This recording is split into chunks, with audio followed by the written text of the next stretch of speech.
So I'm out here on the edge of Dunstable with Dave Binns and Gary Lammin. This is our third expedition. They seem to be annual now, and Dave's taken us to another amazing site. I don't really know anything about it actually. It's a place called Maiden Bower. It has great significance according to Dave.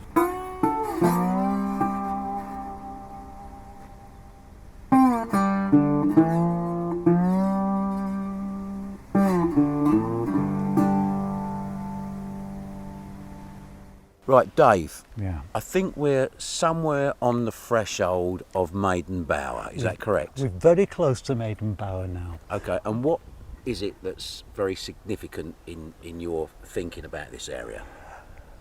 The whole area is very, very interesting. You could spend a couple of days, 2 or 3 days, walking a few kilometres in different directions and see a whole series of visible prehistoric sites. Such as? Burial mounds. Burial mounds. Oh okay. yeah, there's a cluster. There's a cluster of them, 5 knolls. 5 knolls, okay. And they're Neolithic. That's an early Bronze interesting Age. name, Dave. 5 knolls. Why is it called knolls. 5 knolls? There are 5 major. There may be other minor ones which have worn away, but 5 major burial mounds. So there's a lot going on. You also have the Icknield Way. You have Watling Street. 2 ancient routes crossing nearby in Dunstable. So they're in the area. There's probably all manner of other things which have been, as you can see, there's agricultural land. How many burial mounds have been levelled in history, in order to create this flat land? So, I mean, this is, a lot of these can now be detected from the air, and some may have been even. Yeah. But it was an important area. There was a lot going on around here, and we're on the edge of the Chilterns as well, which is a major focus of prehistoric settlement and activity. There's a lot of, again, you have burial mounds dotted. Also, you have springs in key places. Yeah, so it's the whole area. It's not just one site. The site itself is absolutely fascinating, which is why we've come. On the face of it, we have an Iron Age fort. And it's quite a striking one. I mean, it's great. I love the place. I've got good memories of being here before. But there's something else. Because a theme that keeps recurring when you begin to look into archaeology and the archaeological understanding of particular sites is how frequently sites were reused at different epochs. And there may have been more or less continuity. Appropriated, or they may have simply been rediscovered. You have something parallel here, because beneath the surface was discovered something, it's not as widely known as a phenomenon as, say, the Henges, the Great Henges. This is what people tend to think of, Stonehenge or perhaps Avebury. The Causeway camps. Here? Yes, well, the phenomenon of Causeway camps. Causeway camps are very early Neolithic constructions from centuries before the famous Neolithic entities. Like I've mentioned Stonehenge and Avebury. These come much, much, much earlier, centuries earlier. And there's a lot of controversy about what they were, how they were used, but they're clearly important.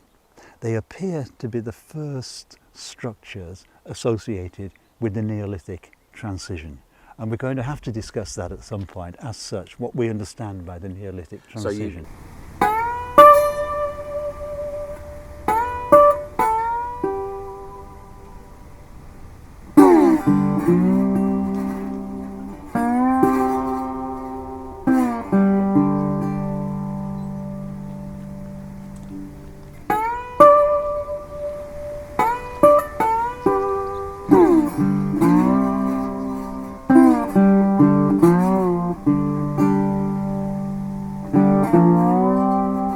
Thigh bone or something originally, presumably. This is it. We're here, man. We're here. Let's go. We are now entering. Who knows what we're entering? We have ideas, but as we're going to see,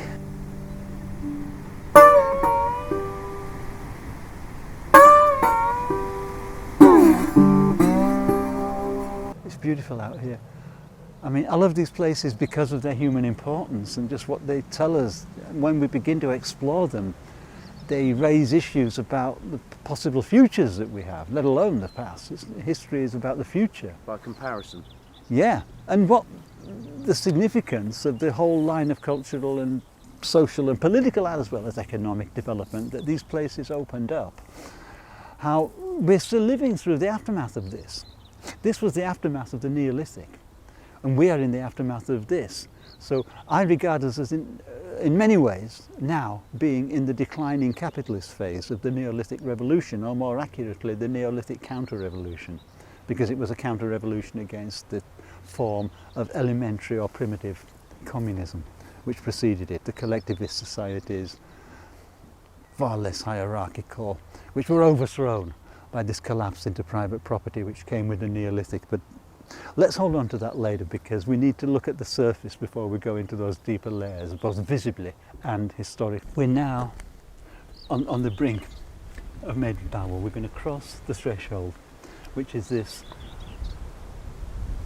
bank, and that will take us directly inside. There was originally a ditch outside, and that is where the earth for the bank came from. It's the same methodology as with the old henges, the earlier henges, the Neolithic stuff, Avebury, stone, well, there was a little bit of a ditch at Stonehenge, but that's largely gone. But this, I think it was not so much filled in as it was just lost, probably with agriculture partly. But that is where the earth that we're walking over on there was dug from here. You had these people using reindeer antlers. These were their tools, and quite basic, but useful, very useful. They were very practical people. Wooden shovels. That's how it was done, man. That's how it was done. Lead us in, Dave. Let's go.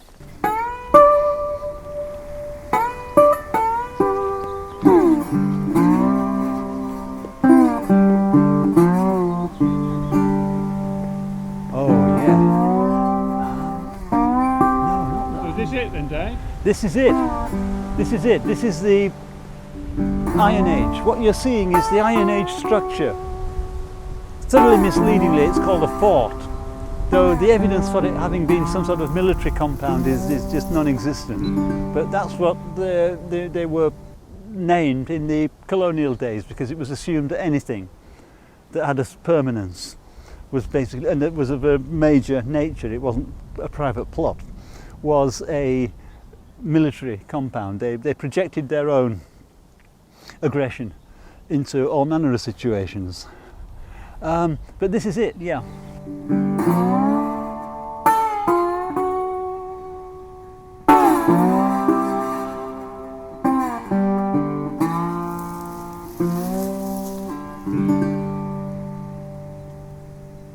So we're seeing the surface level, which is an Iron Age fort. So again, we're probably talking about around 500 BC, so 2,500 years ago. And we're on familiar kind of terrain, cultural, historical terrain. We've all been to Loughton Camp. We've all been to Amesbury Bank in Epping Forest, and this is of the same genre.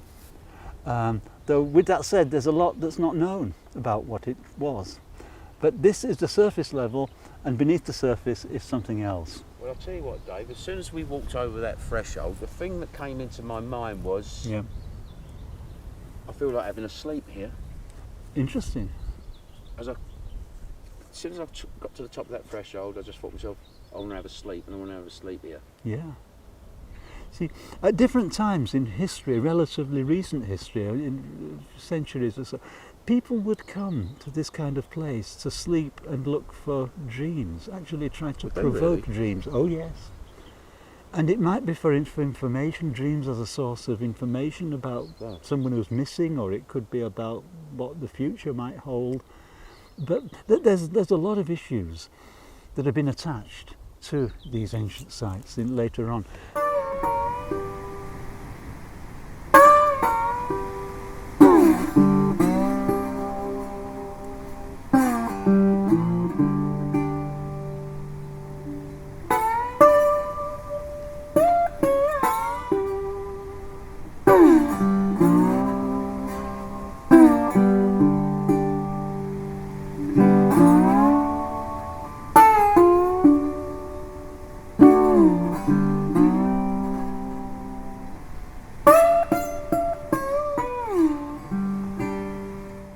So about, I don't know, a metre behind me there is a sheer drop, like a sheer cliff drop. I think it goes down further than I'd be comfortable falling. It's quite a long way down there. So this Iron Age camp now sits right on the top of a sheer cliff with the Causeway Enclosure overlapping that. It's an amazing spot, it really is. You get yourselves out here. Dave, just to be clear, the Causeway Enclosure was off the side of this chalk cliff here, and behind us was an Iron Age. Not quite. You see, it was because of the chalk digging that part of the Causeway camp had become exposed. So that is why they spotted it down there. But it overlaps, it underlays. I couldn't exactly tell you where, I don't know. I haven't seen the primary research. I haven't seen the primary research papers. I'm sure they're in an archive somewhere. But the camp itself actually extended into what is now the Iron Age fort. So the Iron Age fort was built partly over the earlier camp, but not entirely over it, because part of the old camp was outside it. So they were partly reusing the site, but not in a totally precise way. Now, what the significance of that would be, if anything, goodness knows. It may have been because it was linked with something else in the landscape at the time that may or may not be here now. So that's beyond me to even speculate what that could have been about. It was the exposure of these traces of very, very old earthworks from a Causeway camp. They became exposed through the extraction of the chalk, and that was how the archaeologists. I think it was an inadvertent discovery. They were looking around, and hey, look at that down there, and they went and looked at it down there, and hey, it's a Causeway camp, guys. So, serendipity runs through life, doesn't it?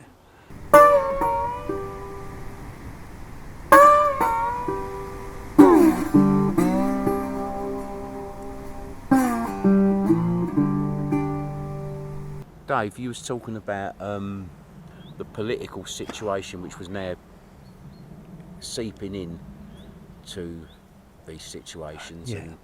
Yeah. This is an interesting point. On the other hand, there's nothing unique to this kind of particular area in that, because in many ways, it's often been pointed out, all history is about the present. In some ways it's shaped, the way we conceive of history is bound up with the way we conceive the present, and vice versa, and the future, of course. But there's something very interesting, and especially relating to the Causeway camps, because I just want to say how there's something quite remarkable about them. You have at least one ditch and bank surrounding each of them, and sometimes up to 3 or 4. Now, those ditches were very interesting because they weren't entirely continuous. They did form a circle, but there were gaps in where it was dug. So every now and then there would be a flat area at the earth's level which had not been dug, and that is actually what the Causeway refers to. It was a way in. A fairly clear picture has emerged now of a new social elite, or I think of it as a proto-class, not yet quite a class, but a proto-class emerging. And what I think you may have in this display of ostensible egalitarianism, by everybody being in it together and having to go through, is something which was being controlled by a minority. It was all a bit of a show. Yeah, it was a conjuring trick. I think we have to be careful, especially in the, I'm going to put the quotation marks, in the alternative, some of the alternative interpretations, the wide-eyed, everything was cool in the Neolithic. I don't think it was. I think it was a highly pressured labour situation. I mean, there was back-breaking work compared with, agriculture, breaking up the earth, compared with no unions either, before. Dave. No unions, as far as we're aware. Though there may well have been rebellions. There may well have been uprisings. I would be astonished if there wasn't, because it's in the nature of human beings to rebel against injustice. This is an intrinsic thing, whatever the form. So there were probably all manner of revolts, insurrections, acts of sabotage that we just don't have the faintest inkling about, because there are no records, there are no archives. So this may be the first, or among the first, example of that type of, I'll use the term again, the conjuring trick of evoking images and impressions of equality in order to conceal the opposite. But you have that element of continuity, I think, with both the old collectivism and the new attempts to appropriate the memory of that old collectivism for emergent processes which involved new hierarchies. Superb, Dave. I'll tell you what I'm going to do. I'm going to get my guitar. I'm going to try and condense everything you just said into about 2.5 minutes of slide guitar blues. I'd love to hear it, man. I'd love to hear it. I'll go do it right now. Please.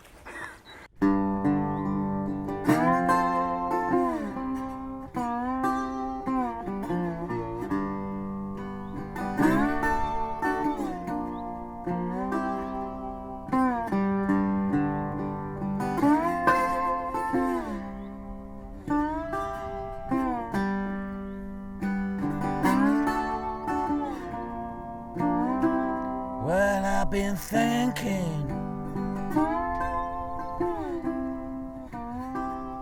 to myself,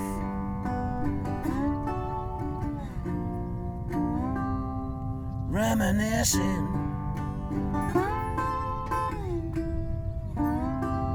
but someplace else.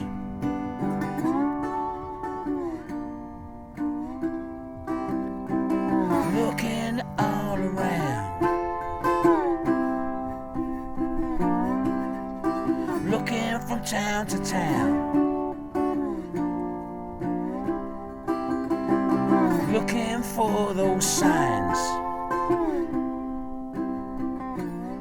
that could maybe tell me about some other time. Tell me about some other time.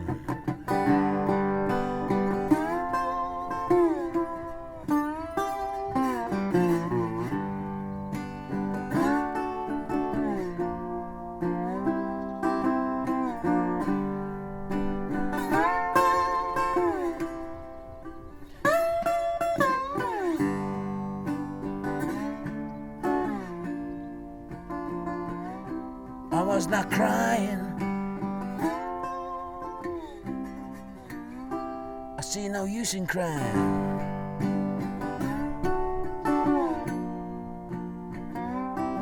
I was not lying,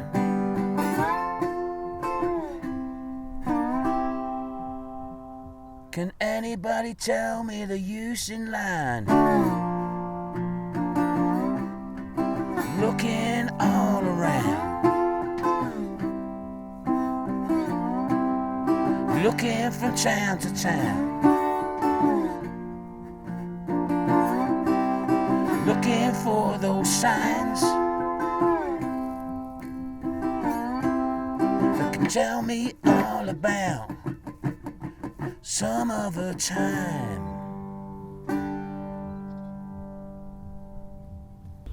That was the Dave Binns Prehistory Blues.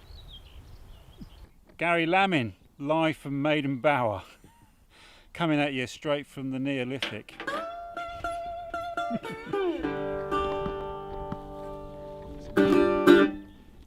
Dave, any final thoughts? Thank you, by the way, for bringing us out to this amazing location. My pleasure. It's very powerful, isn't it? Gary's having the sleep that he wanted as soon as he set eyes upon it. Any final thoughts? Only really that sites like this, the transitional sites of the Neolithic, particularly the very, very early Neolithic, it makes sense, as far as I can see, to interpret them as measures or indices of the proto-origins of modernity, because the whole modern world, with its class societies, with its state, with its armed gangs associated with the state, with its wars, with its permanent recomposition of social differentiation and social antagonisms, and both the construction and management of them, this is where it all began. In this part of the world, of course, having said that, the Neolithic is a global development, so the fuller picture would need to take in developments in the Fertile Crescent and the extraordinary site called Göbekli Tepe, which I suspect we may come back to at another point in another film. Let's enjoy the last few minutes that we're going to have here in this still beautiful place and hope that at least some of the things that were done here were beautiful. I suspect that they were, but I don't think that's the whole story, because I've tried to give this indication through this series of videos what I see going on, which is the emergence of the precursors, if not the proto-forms, of class society, the state, and everything that follows from that concerning the world we're in and the possibilities for the future world. Let's leave it there. But I think that wider story has to be told as well. Thank you very much for coming out here with us today, out to Maiden Bower on the edge of Dunstable, and hopefully, if you haven't already done so, check out some of the other films in this trilogy of films. The first one out in Ware at the burial mound of the Pinehurst estate, then out in Bartlow Hills, which we called the Pyramids of Essex. Yeah. It's a great title. I'm not sure if you can hear, because I think Gary might be snoozing, but thanks very much to Gary for that amazing blues guitar out here. That was really special, wasn't it, Dave? Fabulous. Really special. It was as good as I've heard the game. I've heard some performances in the old 12 bar which were, thank goodness they are recorded. Yeah. Stuff. We'll stick some more of Gary's guitar playing in here now to play us out.